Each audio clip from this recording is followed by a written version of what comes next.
ప్రస్తుతం భూకంపాలు దేశాలను వణికిస్తూ ఉన్నాయి. మరి అవి ట్రంప్ చెప్పినట్టు న్యూక్లియర్ పరీక్షల వల్ల జరుగుతున్నాయా లేక సహజ సిద్ధంగా జరుగుతున్నాయా అనేది ఎవరికీ తెలియదు. నిజానికి ఈ ప్రకృతి వైపరీత్యాలు ఎప్పుడు ఎలా ఎందుకు జరుగుతాయో స్పష్టంగా తెలియదు.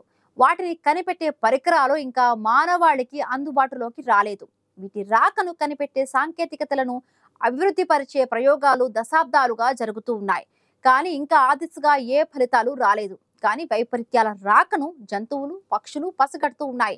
బుద్ధి జీవులమని చెప్పుకునే మనుషులకు సాధ్యం కానిది ఈ అల్ప ప్రాణులకు సాధ్యమవుతోంది.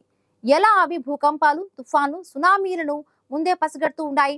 వాటి సహాయంతో ఈ వైపరీత్యాల నుంచి తప్పించుకోవచ్చా అంటే కాస్త కష్టమే అంటున్నారు శాస్త్రవేత్తలు.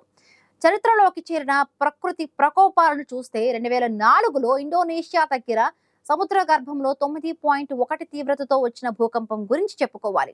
నిజంగా అదే భయంకరమైన ఉపద్రవం. దానివల్ల సంభవించిన సునామీ హిందూ మహాసముద్రం చుట్టూ తీర ప్రాంతాలను ముంచెత్తింది. 12 దేశాల్లో మొత్తం 2,25,000 మందిని పొట్టన పెట్టుకుంది. చాలా ప్రాంతాల్లో వారికి అసలు ఎలాంటి హెచ్చరికలు అందకపోవడంతో మృతుల సంఖ్య భారీగా పెరిగింది. స్థానిక అధికారులు ఏర్పాటు చేసిన ముందస్తు హెచ్చరిక వ్యవస్థ సునామీ గురించి అప్రమత్తం చేయడంలో విఫలమైంది. మెయింటెనెన్స్ సమస్యలతో వాటిలో చాలా సెన్సర్లు పనిచేయడం లేదు. చాలా తీర ప్రాంతాల్లో వారికి అసలు ఎలాంటి సునామీ హెచ్చరిక వ్యవస్థలు లేవు. ప్రమాదాల గురించి ఎస్ఎంఎస్లు పంపించి అప్రమత్తం చేసే సమాచార వ్యవస్థ కూడా విఫలమైంది. ముప్పు ముంచుకొచ్చే ప్రాంతాలకు పంపిన చాలా మెసేజ్లు వెళ్ళకపోవడం, చదవకపోవడంతో భారీ ప్రాణ నష్టం జరిగింది. అక్కడే ఓ విచిత్రం చోటు చేసుకుంది. 30 అడుగుల ఎత్తున ఎగసి పడిన ఆ అలలు తీవ్ర ప్రాంతాలను ముంచెత్తడానికి కొన్ని నిమిషాల ముందు అక్కడ ఉన్న కొన్ని జంతువులు ఈ ఉపద్రవాన్ని పసిగట్టి అక్కడ నుంచి పారిపోవడానికి ప్రయత్నించిన ఆధారాలు ఉన్నాయి. ఆ సమయంలో ఏనుగులు ఎత్తైన ప్రాంతాలకు పరుగులు తీశాయి.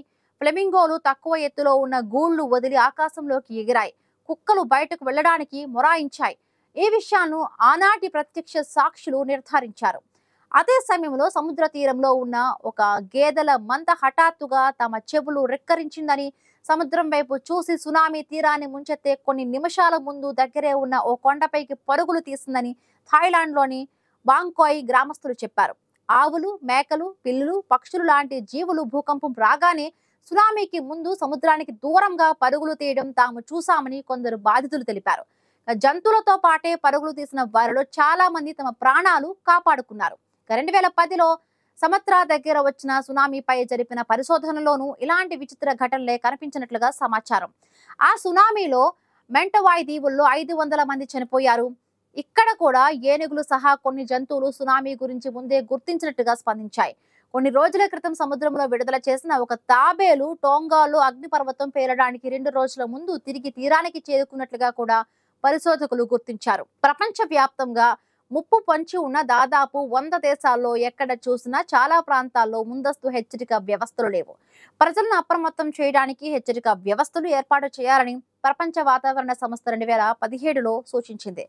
సహజ విపత్తులకు ముందు జంతువుల ప్రవర్తనకు సంబంధించి ప్రపంచ వ్యాప్తంగా పరిశోధనలు జరుగుతూ ఉన్నాయి. రాబోయే ప్రకృతి వైపరీత్యాల గురించి జంతువులు అంతర్లీనంగా హెచ్చరించే వ్యవస్థ ఉండవచ్చనే ఆలోచనపై పరిశోధనలు జరుపుతూ ఉన్నారు. సహజ విపత్తుల నుంచి ప్రాణాలు కాపాడుకోవడానికి జంతువులు మనుషులకు ఒక ముందస్తు హెచ్చరిక వ్యవస్థను అందిస్తాయని శాస్త్రవేత్తలు ఆశాభావం వ్యక్తం చేస్తున్నారు. ఈ విషయంపై చరిత్రలోనూ కొన్ని ఆధారాలు కనిపిస్తాయి. ప్రాచీన చరిత్రను పరిశీలిస్తే సహజ విపత్తు సమయంలో జంతువుల అసాధారణ ప్రవర్తనకు సంబంధించిన మొట్టమొదటి ఘటన వివరణ క్రీస్తుపూర్వం 373లో ఉంది. ఆ సమయంలో ఎలుకలు, కుక్కలు, పాములు, వీజల్స్ లాంటి జంతువులు భూకంపానికి కొన్ని రోజుల ముందే హెలిస్ నగరాన్ని వదిలి వెళ్లిపోయినట్లు గ్రీకు చరిత్రకారుడు తుసిడైడస్ రాశారు.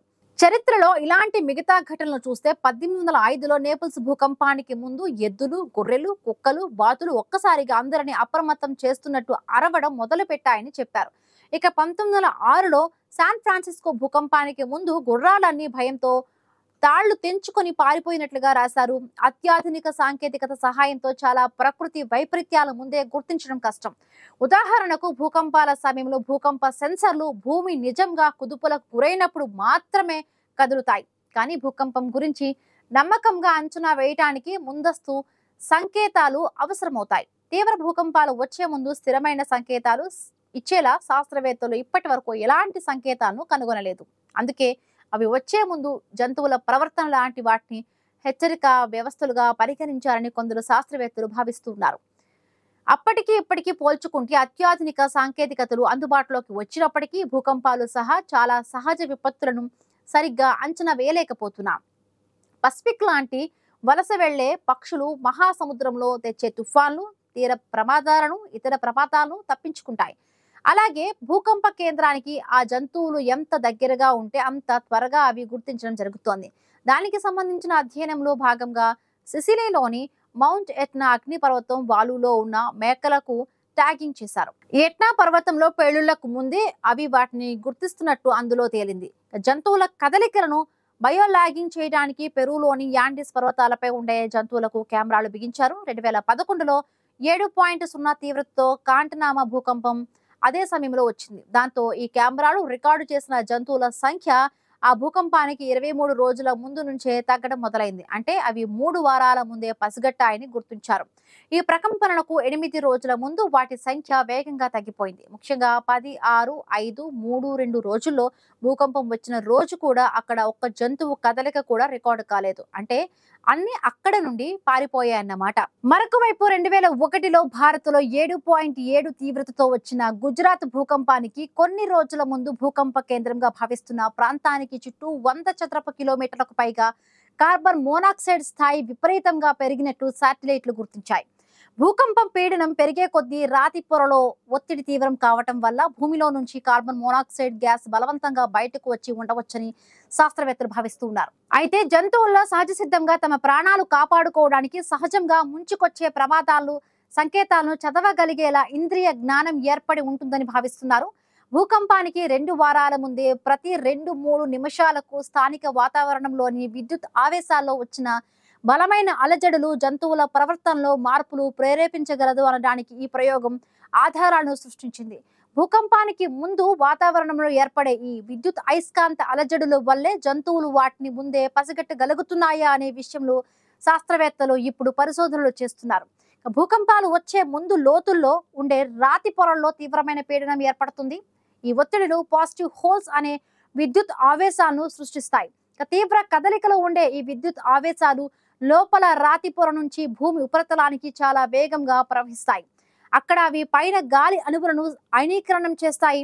ప్రపంచవ్యాప్తంగా వచ్చిన ఎన్నో భూకంపాలకు ముందు అలాంటి అయనీకరణాన్ని గుర్తించారు. ఈ పాజిటివ్ హోల్స్ ప్రవహిస్తూ ఉంటే అవి ultra low frequency electromagnetic waves కూడా ఉత్పత్తి చేస్తాయి. కొన్ని జంతువులు పసిగట్టగలిగేలా ఇవి అదనపు సంకేతాలను అందిస్తాయి.